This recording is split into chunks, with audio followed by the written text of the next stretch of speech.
Welcome to Life and Liberty Radio with David Householder. I'm Josh Jose, and together, you and I are taking another step toward freedom, both spiritual and political. So get comfortable, breathe in, and ignite your imagination. Envision a society that is spiritually deep and truly free. It's easy if you try.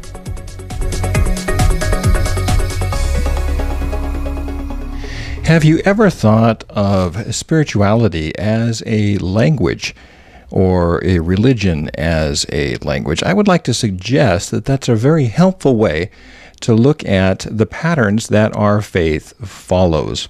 For instance, I'm speaking to you right now in the English language. We are so blessed that the people of London centuries ago started speaking a language that was very cosmopolitan and brought in strength from lots of other languages, especially Latin, French, German, and all of those other languages.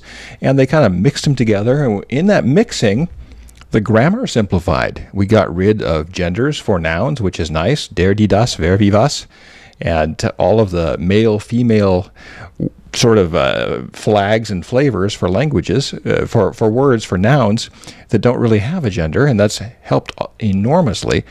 And English has become a rather remarkable, dynamic language. It's been fun to watch. So I'm speaking to you in English. Ich könnte das genauso gut auf Deutsch tun. I could do that just as well in German, of misschien in het Hollands als het moet, or Dutch if I had to, and I could speak those languages. Now, you could look at these languages and you could say, hey, these languages are mutually contradictory. Therefore, they can't all be true. What is the true language? Well, the truth is all the languages really work pretty well. They really do. In fact, I could say, well, this is a ballpoint pen, but if I were a German, I'd say, das ist ein Kugelschreiber. Kugelschreiber.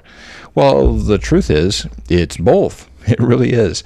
And I was raised with a faith language, and I'm very grateful to my parents for raising me in a church. I was raised every Sunday hearing the language of faith, and as my spirituality developed as I got older, I had a vocabulary for it because I sat there in church and I listened to the music as it sort of washed over me, and the liturgy, which I can still remember, this old red hymn book we had, therefore we flee for refuge to thine infinite mercy, seeking and imploring thy good graces, and all that stuff.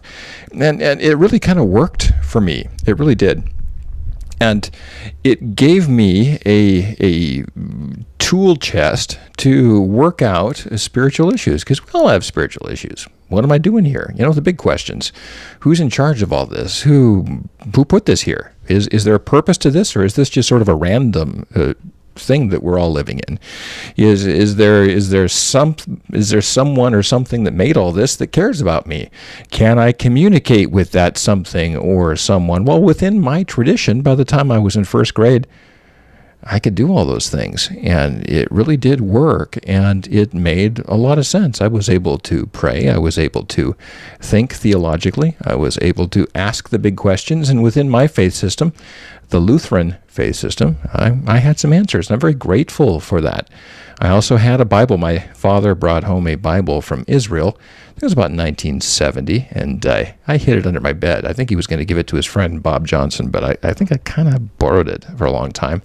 I was living in a small town, and this book was amazing. It was like a video game.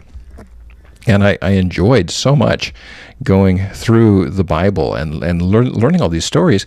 And part of a language is stories that are handed down that have some meaning to them. So I had a vocabulary. I had some practice. I was able to sing. I was able to pray. I was able to think theologically. I had the story.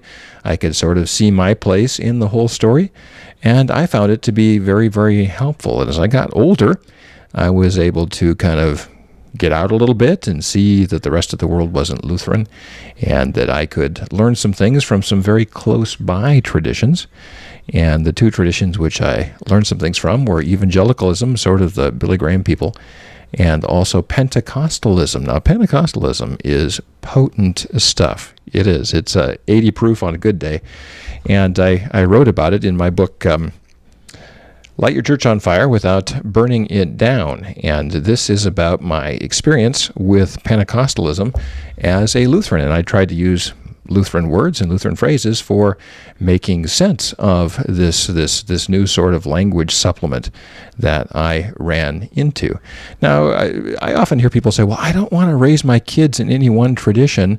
I'll just let them choose when they get older. But the truth is then, by the time that they're an adult and they go out looking for a faith system, they're illiterate. They have no language. They have no stories. They have no practice. And sure, in every faith system, there's weaknesses and problems, just like in every language. There's certain problems with the German language, for goodness sake. My wife was giving birth in Germany, and there really is no word for push in the sense of pushing a baby out, and that word comes in kind of handy when you're having childbirth. And so different languages have different advantages over others. Some are more flexible, some are more rigid, some have more rules, some have less rules, some are very expressive and beautiful. And French, of course, is gorgeous to listen to, as are some of the Asian languages, and some of the African languages are just beautiful to listen to, just stunningly beautiful. And there's other languages that are less beautiful, like German.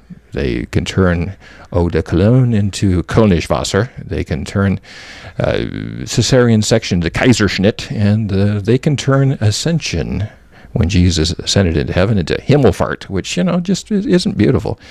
And so certain languages have certain advantages over others, as certain faith systems have advantages over others. Some are more legalistic, some are more free-flowing, some are more potent, some are more kind of relaxed and open to everybody, and some are more austere, and some are more flowery. There's just different kinds of faith systems, but there's really only one reality, one creation and one creator. And so we figure it out with our faith system. I'm proud of my faith system, and I really can't think about God in any other way for an extended period of time, because that's my mother tongue, spiritually speaking.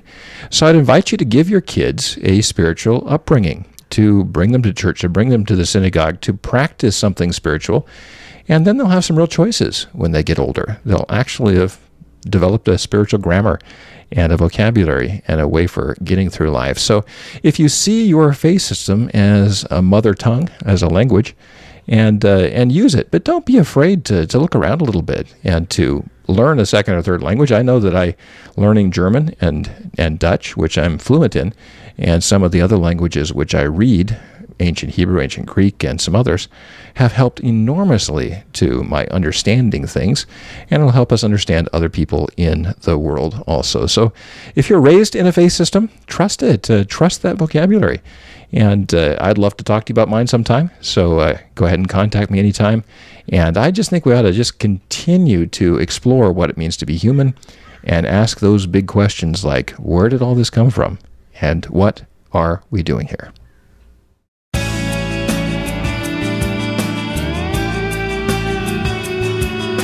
So put some sunshine and water on these fresh ideas and keep taking that next step toward freedom.